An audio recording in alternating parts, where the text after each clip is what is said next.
Hello guys, welcome again. I hope आपको ये video series अच्छी लग रही होगी, आपको नई नई बातें सीखने को मिल रही होगी। ठीक है।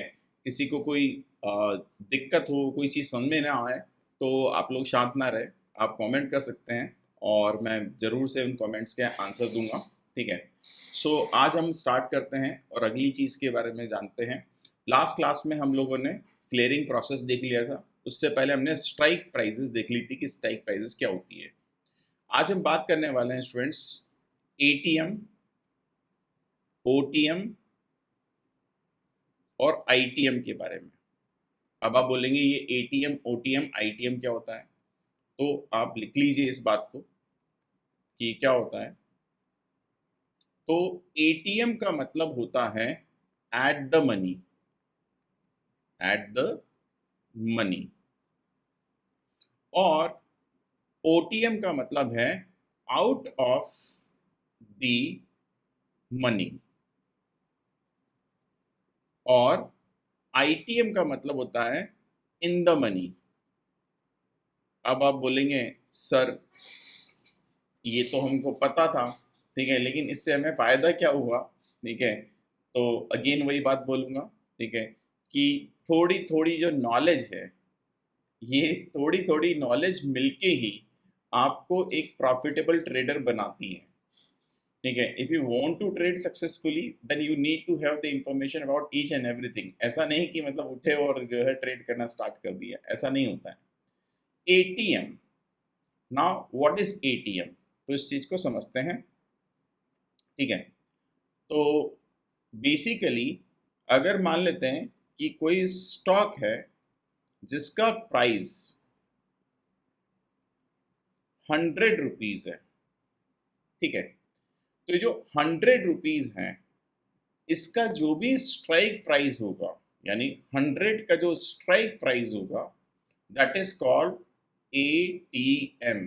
नाम से ही पता लग रहा है एट द मनी। यानी आप अगर ओपन मार्केट से यानी कैश में उस स्टॉक को खरीदोगे तो आपको 100 रुपीज़ में वो स्टॉक मिलने वाला है।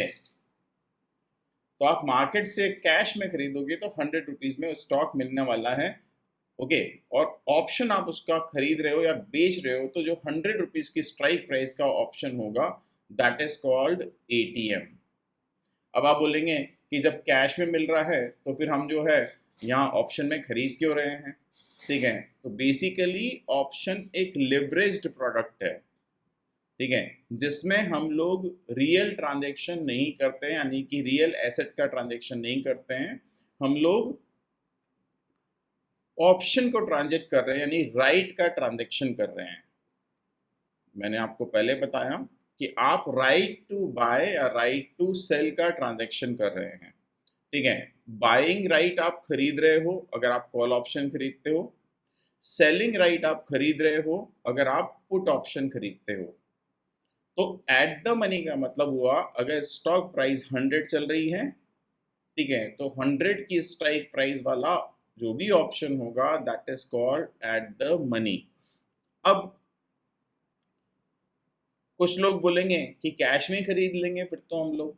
ठीक है। तो बेसिकली कैश में अगर आप 1 लाख रुपए में 100 रुपीज़ की स्ट्राइक प्राइस वाला स्टॉक खरीदोगे, ठीक है, तो आपके पास में कितने स्टॉक्स आने वाले हैं। ठीक है। तो आपके पास में 1000 स्टॉक्स आएंगे। लेकिन अगर आपको लगता है कि स्टॉक ऊपर जाएगा और आपने कॉल ऑप्शन खरीदा, ठीक है, वैसे ऐसा कभी करना मत, कॉल ऑप्शन खरीदा और 1 लाख रुपए में खरीद लिया आपने कॉल ऑप्शन, और सच में वो स्टॉक जो है वो ऊपर की तरफ चला गया। ठीक है। तो मान लेते हैं यहाँ 10 रुपये स्टॉक बढ़ गया, 110 ऊपर चला गया, तो आपको यहाँ जो प्रॉफिट आएगा दैट इज 10,000 रुपीज कैश में। लेकिन अगर आपने 1 लाख रुपए का यहाँ पे खरीदा है और 100 रुपीज़ के स्टॉक का मान लेते हैं कि जो एटीएम पे प्राइस चल रहा है that price is less suppose 10 rupees. ठीक है। तो आप यहाँ 10,000 कॉल ऑप्शन खरीद सकते हो।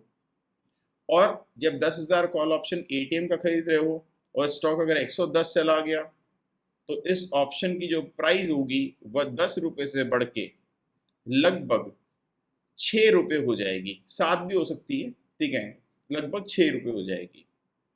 जब 6 रुपये प्राइस हो गई इसकी, जो आपने 10 रुपये का ऑप्शन खरीदा था, 6 रुपये इंक्रीज हो गई बेसिकली, तो 16 रुपये हो गई, ठीक है। तो आपने खरीदा 10 का था, हो गया 16 का, तो आपको 6 रुपये का फायदा हुआ, कब 110 जाने पर। अब आप बोलेंगे कि 6 रुपये कैसे आया, आपको कैसे पता लगा 6 रुपये बढ़ेगा, 10 रुपये बढ़ना चाहिए, ठीक है। तो ये कहानी बात की है। तो अब यहाँ प्रॉफिट कितना आएगा, ठीक है, तो अपनी आईज को बहुत जोर से खोल लो, ठीक है। द प्रॉफिट वुड बी 60,000 बक्स। आप 60,000 रुपये का प्रॉफिट बना सकते हैं 1 लाख से। अब 1 लाख से आपने यहाँ 10% प्रॉफिट बनाया था, यहाँ पर आपने 60% प्रॉफिट बना लिया, ठीक है। लेकिन इसका उल्टा भी ट्रू होता है कि अगर स्टॉक 99 का आ गया तो यहाँ 1,000 रुपये का ही घाटा होगा, ठीक है। अब यहाँ ऑप्शन बाइंग में नहीं, आपने कॉल ऑप्शन बाय किया है, कौन से दिन बाय किया है, कितने दिन है एक्सपायरी में, और मोस्ट एक्सपायरेशन डे में बाय किया है 99 रुपीज़ और 100 रुपीज़ पर, और 99 पर आ गया तो आपको पूरा पैसा जीरो हो जाएगा, ठीक है। तो यहाँ बहुत सारी डायनेमिक्स काम करती हैं। ओके, तो एटीएम का मतलब आपको आई होप समझ में आ गया होगा। एटीएम मतलब जब स्टॉक प्राइस 100 रुपीज़ चल रही है तो 100 की स्ट्राइक प्राइस वाला जो ऑप्शन होगा that is called ATM. Okay, अब हम लोग ओटीएम के बारे में बात करते हैं। ओटीएम क्या होगा, ठीक है। तो ओटीएम मतलब आउट ऑफ द मनी, यानी जो है नहीं, ठीक है, अभी वो आउट ऑफ द मनी है, ठीक है। सो मान लेते हैं स्टॉक प्राइस जो है, यानी last trading price of a stock is 100 rupees, ठीक है। अब हम बात कर रहे हैं कॉल ऑप्शन की। कॉल ऑप्शन मतलब राइट टू बाय, ठीक है। अब इसकी जो स्ट्राइक्स अवेलेबल हैं वो मान लेते हैं 90 रुपीज वाली स्ट्राइक है और 110 की स्ट्राइक है। अब इन दोनों में से ओटीएम कौन सा होगा, तो आप समझो ये स्टॉक कितना का चल रहा है, 100 रुपीज का। यहाँ पर हम कॉल ऑप्शन बात कर रहे हैं, कॉल ऑप्शन मतलब होता है राइट टू बाय, ठीक है। तो आपको कैश में 100 रुपीज पर ये मिल रहा है, ठीक है। लेकिन आप क्या करना चाह रहे हो, आप 90 रुपीज में राइट टू बाय खरीद रहे हो, 90 रुपीज में राइट टू बाय खरीद रहे हो। तो 90 तो मतलब क्रॉस हो चुका है ना। जब 90 क्रॉस हो चुका है तो basically this is in the money. ATM कहाँ था, एटीएम 100 पर था, तो 100 का आप ऑप्शन खरीदते हो तो आप तो राइट टू बाय 100 का मिलता है। लेकिन स्टॉक अगर 100 पे चल रहा है और आप 90 का ऑप्शन खरीद रहे हो, कॉल ऑप्शन खरीद रहे हो, ठीक है, तो वो इन द मनी हो जाएगा क्योंकि 100 से बिलो है, वो तो पहले हो चुका है, ठीक है। यानी ऑलरेडी उसमें 10 रुपए का अप्रिशिएशन तो आ चुका है। 110 अभी गया नहीं है, ठीक है, 110 अभी स्टॉक पहुंचा नहीं है, येट टू रीच, ठीक है। 100 का स्टॉक चल रहा है, अभी इसको 110 पहुंचना है, ठीक है, इसलिए ये है OTM, out of the money, ठीक है। So this is OTM.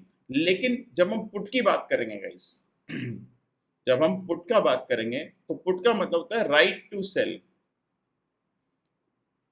जब पुट राइट टू सेल है, ठीक है, तो उस केस में जो 90 रुपीज का राइट टू सेल होगा वो 100 का कहाँ पे चल रहा है, वो 100 पे चल रहा है स्टॉक, लेकिन आप उसका राइट क्या खरीद रहे हो, 90 रुपीज पर सेल करने का राइट खरीद रहे हो, ठीक है। तो 90 को तो क्रॉस कर चुका है ना, इसलिए ये हो जाएगा ओटीएम। 110 की बात करें तो स्टॉक चल रहा है 100 पर और आप 110 पर सेल करने का राइट खरीद रहे हो, यानी उसकी एक्चुअल प्राइस से ऊपर का राइट खरीद रहे हो। इसका मतलब ये हो जाएगा इन द मनी, ठीक है। So they are called ATM, ITM and OTM. किसी को कोई बात समझ नहीं आई तो कमेंट कर सकता है, मैं और आसान भाषा में समझाने की कोशिश करूंगा, ठीक है। नहीं तो ऑप्शन आजकल के ज़माने में तो ज़रूरत नहीं पड़ती इतनी, क्योंकि ऑप्शन चेन से ही बात क्लियर हो जाती है। अभी मैं आपको ऑप्शन चेन के थ्रू भी ये बात बता दूंगा। इससे पहले जो लोग बिल्कुल ही नहीं जानते हैं उनके लिए मैं एक चार्ट बना रहा हूँ, इस चार्ट को आप ध्यान से देख लीजिए कि लेट्स सपोज कि हमने यहां पर एक लाइन बना दी है ये let's say this is the this line shows the underlying prices, ठीक है. So this is, let's say, LTP of any stock या फिर इंडेक्स या फिर कोई भी अंडरलाइन. तो this is the last trading price of any underline, Nifty, bank Nifty, stock, कोई भी हो, ठीक है. तो यहाँ पर जो भी ऑप्शन होंगे, चाहे वो कॉल हो या चाहे पुट हो, दैट इज कॉल्ड ATM, ठीक है. तो LTP पर जो होंगे दैट इज कॉल्ड ATM. इस तरफ नॉर्मली हम मैथ्स के हिसाब से जानते ही हैं कि ये 100 है और नंबर लाइन बना रहा हूँ तो ये 110 की लाइन होगा, ये 120 होगा, ये 90 होगा, ये 80 होगा, ठीक है. अगर मैं इस तरफ गया, मैं बात कर रहा हूँ कॉल के लिए, अगर मैं कॉल के लिए इस तरफ गया तो ये बन जाएगी आपके पास में OTM कॉल ऑप्शन, और मैं इस तरफ गया तो ये बन जाएगा आपके पास में ITM कॉल ऑप्शन, ठीक है. क्यों? क्योंकि कॉल का मतलब क्या है, बेसिक चीज को समझो ना, राइट टू बाय. अगर स्टॉक 100 पर चल रहा है तो 100 पर खरीदने का राइट, ठीक है.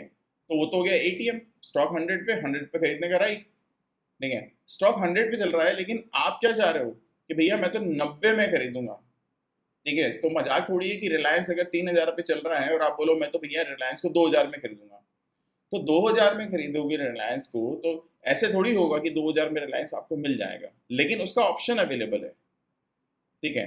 तो फिर उसको हमें बोलना पड़ेगा इन द मनी, वो पहले से ही उसके अंदर पैसा आ चुका है क्योंकि स्टॉक 3000 का चल रहा है, ठीक है. तो इस तरफ इन द मनी होगा. जब हम पुट के लिए बात करेंगे तो पुट के लिए इस तरफ जाएंगे हम लोग, तो ये बन जाएगा इन the money of put option, और ये बन जाएगा OTM ऑफ पुट ऑप्शन. अब आप बोलेंगे सर ये पुट के लिए उल्टा क्यों हो गया? तो पुट के लिए उल्टा इसलिए हो गया क्योंकि पुट का मतलब है राइट टू सेल. जब स्टॉक आपका 100 रुपीज पे चल रहा है, ठीक है, और आप बोल रहे हैं मैं तो 110 में सेल करूंगा, तो अभी अभी तो 100 चल रहा है ना, 110 में सेल करने की आप बात कर रहे हो ना, तो 110 का राइट आप खरीद रहे हो, ठीक है.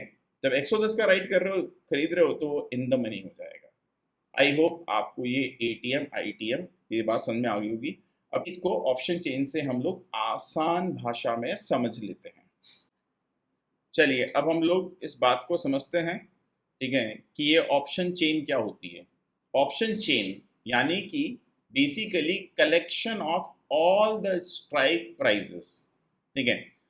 अब पहले के टाइम पे तो क्या होता था, आपको ये डेटा NSE से देखना पड़ता था, ठीक है. क्यों?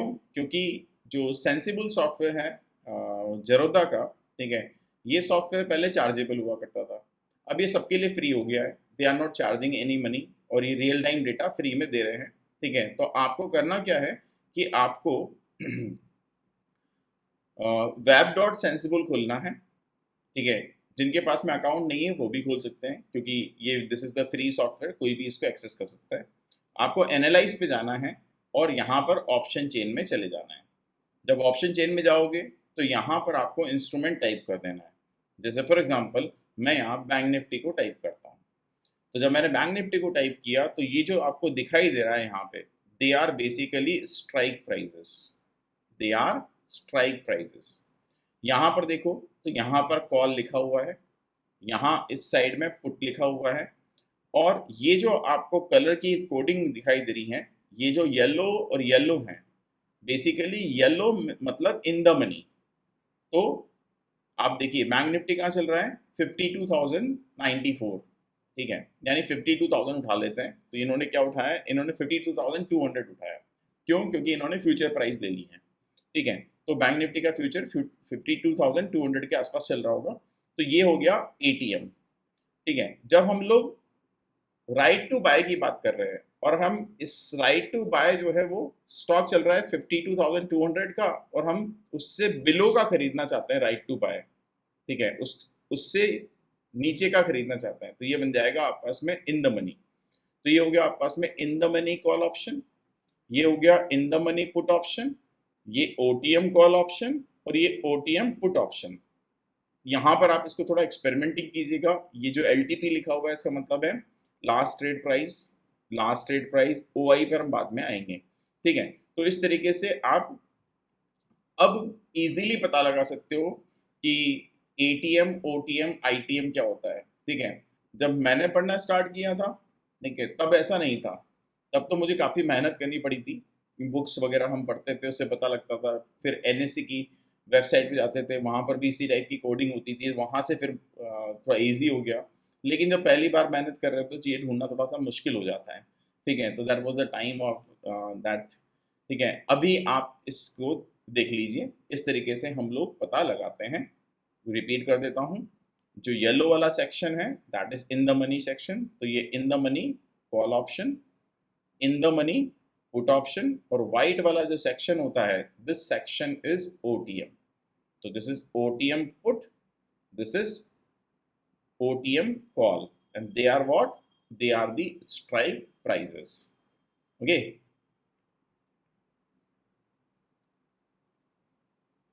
सो वापस से लौट के आ गए हम लोग। आई होप आपको ये बात समझ में आ गई होगी कि इन the money, at the money और ओटीएम क्या होता है। अब इनको कैसे यूज़ करते हैं, क्या होता है, ठीक है, तो थोड़ा सा आपको सब्र रखना पड़ेगा। आने वाले लेक्चर में ये वाली बात भी आपको क्लियर कर दी जाएगी, ठीक है। आई होप आपको ये सीरीज़ अच्छी लग रही होगी। कोई भी डाउट हो तो आप कमेंट कर सकते हैं, and I would try to resolve your doubt.